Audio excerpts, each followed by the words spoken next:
محمد۔ امام سے پوچھا کسی نے، مولا یہ بتائیں کہ آپ اپنی صبح کیسے کرتے ہیں، یعنی آپ کا دن سٹارٹ کیسے ہوتا ہے؟ تو امام نے بولا میرا دن شروع ہوتا ہے اس سے کہ جو اللہ نے میری ذمہ داری رکھی ہے اسے میں نے ہی ادا کرنا ہے، کسی اور نے نہیں کرنا۔ دوسرا، جو رزق اللہ نے میرے نصیب میں لکھا ہے اسے کوئی اور حاصل نہیں کر سکتا۔ تیسرا، میرا ہر قدم مجھے میری آخرت کی طرف لے کے جا رہا ہے تو مجھے اس کی فکر ہے، مجھے آخرت کی طرف۔ چوتھا، میرے اعمال لکھے جا رہے ہیں تو مجھے ان کی حفاظت کرنی ہے۔ امام فرما رہے ہیں جو میری ذمہ داری ہے وہ ادا کرنی ہے۔ میری ذمہ داری کیا ہے آج کی سوسائٹی کے اندر؟ یہ آپ کو پونڈر کرنا ہے، یہ آپ کو سوچنا ہے۔ آپ بیٹے ہیں، باپ ہیں، بھائی ہیں، اسٹوڈنٹ ہیں، اسکول میں پڑھتے ہیں، کالج میں پڑھتے ہیں، یونیورسٹی پڑھتے ہیں، جاب کرتے ہیں، جاب کی بھی الگ الگ نوعیتیں ہیں، کوئی بھی کام کرتے ہیں، آپ کا اپنا بزنس ہے، کچھ بھی کرتے ہیں، ایک ذمہ داری معاشرے کی آپ کے اوپر ہے، اخلاقی ذمہ داری ہے، گھر کی ذمہ داری ہے، سوسائٹی کی ذمہ داری ہے، بہت ضروری ہے۔ انسان اگر وظیفہ شناس نہ ہو، انسان اپنے اعمال کی حفاظت نہ کرے، کیا ہوا؟ شخص تھا کہ امام جعفر صادق علیہ السلام کے دور جاتا تھا،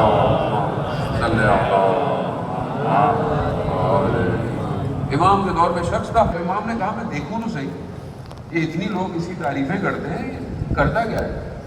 تو دیکھا کہ وہ نکلا اور تندور پہ گیا، روٹیاں جہاں میں اس نے دیکھا کہ جیسے تندور والے نے تھوڑا ادھر ادھر دیکھا، اس نے 2 روٹیاں چرا لی۔ امام نے بڑا کہ روٹیاں چرا رہا ہے، تو امام نے کہا کہ ہو سکتا ہے شاید روٹی والے سے حساب کتاب ہو اس کا۔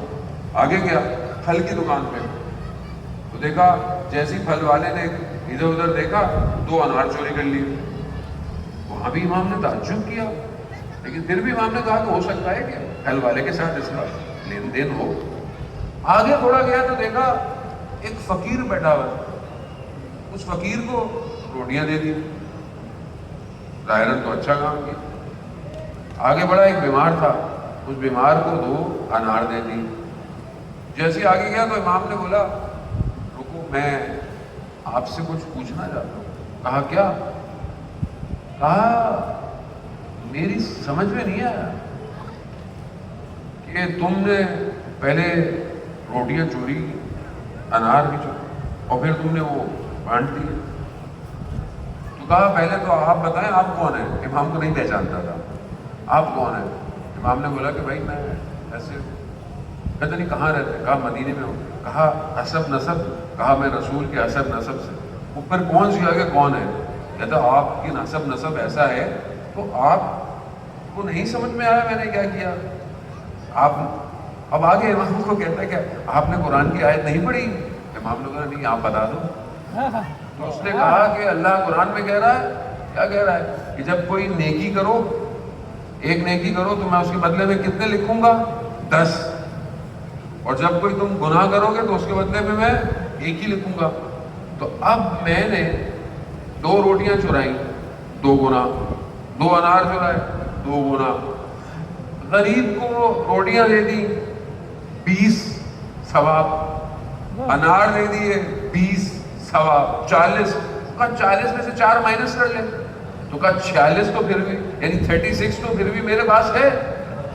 امام نے کہا تیری ماں تیری عزا میں بیٹھے، تو نے قرآن پڑھا ہی نہیں صحیح طرح، سمجھا ہی نہیں۔